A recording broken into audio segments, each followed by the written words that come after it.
Hello, good morning. Hello. මට ඉෂාරට පොඩ්ඩක් කතා කරන්න පුළුවන්ද?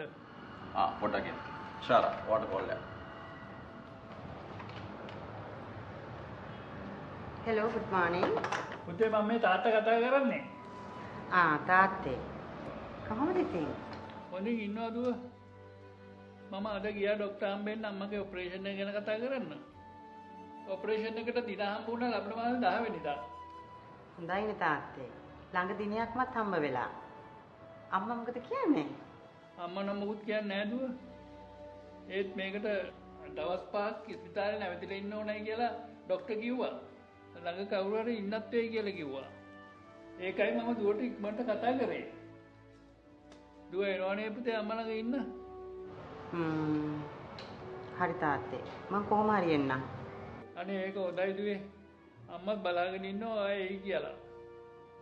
දුව CT ස්කෑන් මොකද්ද කියලා ටෙස්ට් එකකුයි MRI කියලා තවත් එකකුයි පිටින් ගන්න වෙයි කියලා මේ ડોක්ටර් කිව්වා. ඒකට වියදම රුපියල් 35000ක් විතර වෙයි කියලා කිව්වා.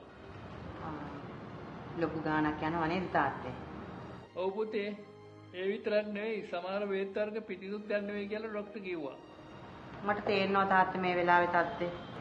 ඉන්නකො තාත්තේ. මම සුරේෂ් එක්කත් කතා කරලා බලන්නම්ක මොනා හරි කරන්න. අනේ ඔව් දුවේ මොනවා කරන්නද? අම්මා නිසා අපි මේක කොහොම හරි කරන්න ඕනනේ. හරි තාත්තේ. මම තාත්තට ගෙදර ගිහලා කෝල් එකක් දෙන්නම්. බුදු සරණයි තාත්තේ. හොඳයි දුව. බුදු සරණයි.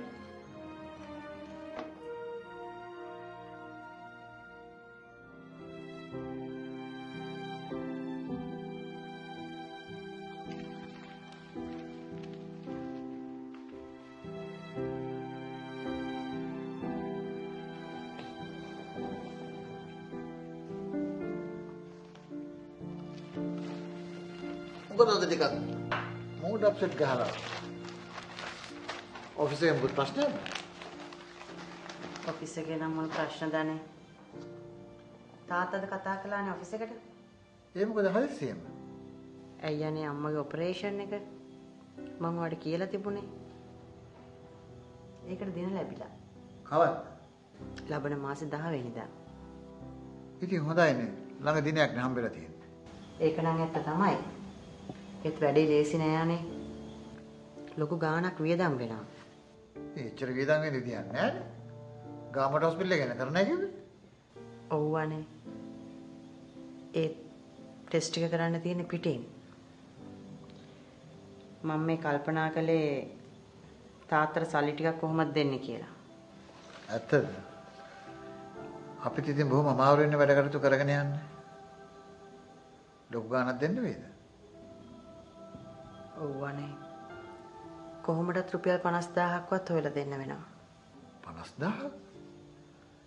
එකපාරටම මොකද 50000ක් හොයාගන්නේ? ඒක තමයි අනේ මම බැලුවේ. මාලේවත් බැංකුවේ තියලා තාත්තට සල්ලි ටිකක් අරන් දෙන්න කියලා.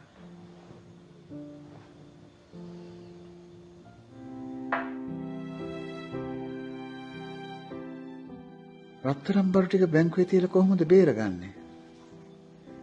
ඒ තිෂාරට මම කොහොමද මේ වෙලාවේ එපා කියන්නේ? අනිත් එක අපි දෙන්නම වයසට ගිය දවසක මේ වගේ දෙයක් වුණොත් පෙන්ෂන් නැති රස්සාවක් කරන අපිට මොකද වෙන්නේ?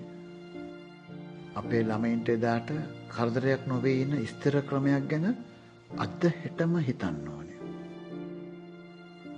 අසරණ වී හදවතින් හඬා වැළපෙන්නට අපේ දරුවන්ට ඉඩ නොතබමු. වියපත් වූ පසුද මූල්‍ය නිදහසින් පිරි ජීවිතයක්. සුවදායි විශ්‍රාම දිවියක් උදෙසා පළමු පියවර අද තබන්න. මේ පණිවිඩය AIA රක්ෂණ සමාගම වෙතින්